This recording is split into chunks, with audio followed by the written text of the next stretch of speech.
Madam Speaker. Sorry, I didn't hear that. Is that for the recognition of Yes, the Honorable yes. Belmonte? The Honorable Belmonte is recognized. Thank you very much, Madam Speaker. I rise on a matter of personal privilege as a member of this House, as representative of my constituents in the 6th District of Quezon City, and as a person granted amnesty in 2011. I rise on collective privilege for all equally situated persons and as someone who was prosecuted when I took on the engagement as legal counsel for the then Magdalo soldiers. If I may be allowed to continue, Madam Speaker. You've been recognized. Thank you. I'm sorry, Madam Speaker. Yes. Before I continue, let me extend my heartfelt congratulations to Solicitor General Jose Calida. Mr. Calida, sir, you did a good job silencing another irritant of this administration. Nakakarami na po kayo, sir. And I understand unbeaten ang track record nyo sa Supreme Court. As Solicitor General, you continue to enrich our jurisprudence. Kung may basketball team ang OSG, maganda sigurong ipangalan ninyo ito as the quo warrantos. It seems that Senator Trillanes' amnesty revocation is another application of the same fury. No less than the AFP spokesperson has publicly admitted that your actions led to the issuance of a certification that there was no available copy of Senator Trillanes' application for amnesty. Hence, he did not file an application. And that incomplete ang requirements kasi walang admission of guilt. So therefore, void ab initio ang amnesty and everything reverts back to the situation before the amnesty proclamation. Di ba ito rin ang teorya sa pagtanggal kay Chief Justice Sereno? Madam Speaker, colleagues, I request for your indulgence, for today I speak out of fear. In 2011, I was granted amnesty by then President Benigno Simeon Aquino. I was one among 4 other civilians whose applications for amnesty were favorably acted upon. By virtue of the amnesty, I embraced my calling as a representative of my constituents, and I was embraced back. Being on my second term, I would like to think that I have done well by my constituents, having brought to the best of my abilities crucial projects, services, and programs for the benefit and development of my district, while working hand in hand with both the national government and the local government, regardless of politics or political affiliations. Proclamation number 572, published in the newspapers yesterday, 04 September 2018, is unconstitutional, Madam Speaker. Isang tahasang paglabag ito ng ating saligang batas. The recorded interview even included an official of the Department of National Defense outlining the tedious process from receiving applications, assessing and processing of these applications, waiting for oppositions for a period of 15 days from publication, final processing leading to the grant of amnesty, and the issuance of a certificate of amnesty for the government to claim now, 7 years after Senator Trillanes was granted amnesty, that a form was not filed is highly irregular. Ano ang sinasabing effects ng Proclamation number 572? In its Section 2, the Department of Justice and the Courts Martial were ordered to 1. Pursue all criminal and administrative cases filed against Senator Trillanes in relation to the Oakwood Mutiny, and 2. Apprehend Senator Trillanes so he can be recommitted. Ano po ang kasong itutuloy kung naipadismiss na ito noong 2011? Ano ang basihan ng pagkulong kung walang pagkukuhanan ng arrest warrant? Ang arrest warrant ay ini-issue ng korte sa isang criminal case laban sa isang akusado. Kung walang pending na kaso, walang warrant na may issue. That this proclamation has a built-in arrest order makes it clearly unconstitutional. Korte lang ang pwedeng mag-issue ng warrant. But sadly, the AFP may just follow it because they are required to execute orders without question. Malinaw sa batas na ang amnesty ay nagbubura ng mga nagawa ng isang tao.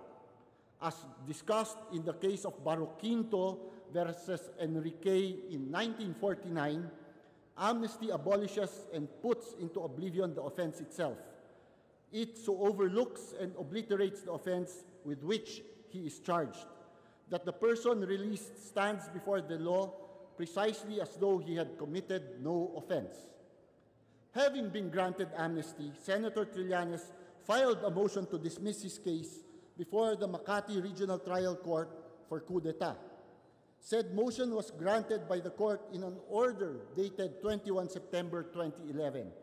Kung wala ng kaso, ano ang basihan ng pagkulong? Madam Speaker, hindi po nag-iisa si Senator Trillanes sa mga taong nanganganib na ma-review ang amnesty kapag pinayagan natin ang pag-implement ng Proclamation number 572. There were 19 officers and 20 enlisted personnel whose applications for amnesty were approved by the Department of National Defense in the same approval for Senator Trillanes. In total, there were 192 personnel of the Armed Forces of the Philippines who were granted amnesty. Ang amnesty ay isang political na desisyon na nagsasabing niyayakap ng gobyerno ang maaaring maitulong ng isang grantee nito sa ating bansa. It is a grant of second chances. It is a reaching out in the name of unity. It is a signal that we have chosen to move forward as a nation. Sino pa nga ba ang mga tao na nag-apply at nabigyan ng amnesty? Nandito kami ni Congressman Gary Alejano ng Magdalo Party List. Nandyan din si Civil Defense Deputy Administrator Nicador Faeldon na na-appoint ng ating Presidente Duterte at tumutugon tuwing mayroong national disaster. Bago pa man na-appoint sa Civil Defense, ay namuno na rin si Nick sa ating anti-smuggling efforts sa Bureau of Customs. Andyan din si Chairman Danilo Lim na patuloy na nakaupo sa Metro Manila Development Authority at nagbibigay solusyon sa ating problema sa traffic. Mahirap ang trabaho pero patuloy na gumagalaw pa rin para sa bayan. Then, what about those involved during those times who refused amnesty? Pero nakinabang din sila by virtue of the dismissal of all cases. Then, Major Jason Aquino comes to mind, our current NFA administrator. Unlike Senator Trillanes, wala silang admissions at all, pero nakinabang sila. I know of others in positions of responsibility, in the CAAP, in the DND, in the PIDEA, in customs and other government agencies and private sector corporations. Also, there are those who were lucky enough not to be prosecuted at all.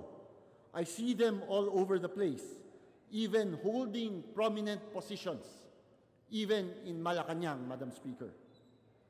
So, pag napuno na ang powers that be, hindi lang sa katulad ni Senator Trillanes na maingay na oposisyon, kundi pati na rin sa mga hindi makaharang sa tuloy-tuloy na drug smuggling sa customs, sa sloppy disaster responses, sa patuloy na pagtindi ng traffic, sa palyadong airport, sa rampant inflation, at sa krisis sa bigas, pwede na rin ba silang gamitan ng doctrine na yan para ipakulong? Amnesty offers a chance to return and be a better member of society. It obliterates the supposed crime committed by the grantee, unlike pardon which merely forgives the perpetrator.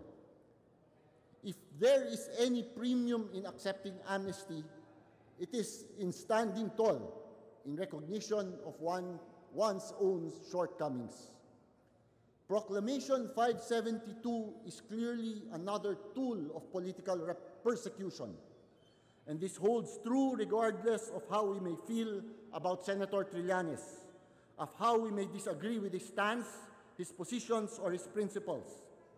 The fact remains that Proclamation number 572 finds no basis in fact or in law. May nagtanong nga sa akin, galing sa aking distrito, pag di ba nila makita ang aking marriage certificate or nag-allegation na hindi wholehearted ang pagbigay ko ng aking marriage vows, ay wala bang maghahabol sa akin ng payong dahil hindi na ako kasal? Yun bang extension ng doctrine na to? Siyempre, hindi po, Madam Speaker, pero parang ganun na ho ang patutunguhan natin. Uso ngayon ang pag-erase. Uso ngayon ang pagpindot ng restart button. Uso ngayon ang makalimot. Uso ngayon ang walang forever. This is the context behind the quo warranto and the void ab initio theory. Uso na talaga ngayon ang political persecution. Uso na talaga ngayon ang makalimutan ang nakaraan. Uso ngayon ang gumawa ng isyo para pagtakpan ang mas malalaking problema. Pero never naman nawala sa uso ang pangungurakot. Tila nalimutan na natin ang panahon ng diktadura, Madam Speaker. Hindi ko po makakalimutan ang mga panahon na yon. Masyadong madami sa ating mga kababayan ang nagbigay ng kanilang kabataan, nagbuhos ng dugo, pawis at buhay para kalabanin ang mga salit nito, para pumayag na bumalik lang ang lahat. Sabi ni Rizal, ang hindi marunong lumingon sa pinanggalingan ay hindi makakarating sa paroroonan. Paano na sa ganon ang pagbabago, Madam Speaker? Inaamin ko, Madam Speaker, natatakot ako. Pero sanay na akong matakot para sa sarili ko.